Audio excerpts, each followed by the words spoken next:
ఇయ్యాల ఈ ప్రభుత్వం, ఈ కాంగ్రెస్ నయవంచక ప్రభుత్వం సంక్షేమంలో ఫెయిల్, మంచినీళ్లలో ఫెయిల్, పొలాలకు నీళ్లు ఇవ్వడంలో సాగు నీళ్లలో ఫెయిల్, కరెంటు సరఫరాలో ఫెయిల్, రైతు బంధులో ఫెయిల్, విత్తనాలు ఎరువులు సరఫరాలో ఫెయిలేనా? ధాన్యం కొనుగోళ్లలో ఫెయిల్, పల్లెలు పట్టణాల అభివృద్ధిలో ఫెయిల్, భూముల ధరలు పెంచడంలో ఫెయిల్. మరి దేంట్లో పాస్ అయింది?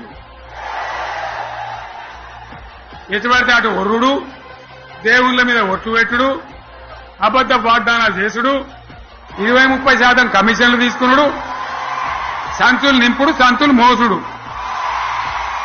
అంతేనా? కరెక్టేనా ఈ మాట? అన్నా కరెక్టేనా? నేను చెప్పి అన్ని ఫెయిల్ అయిందా ఈ ప్రభుత్వం? నిజమైతే ఒకసారి చేతులు లేవట్రా దయచేసి. స్టేజ్ మీద లేవట్రా? ఫెయిలేనా?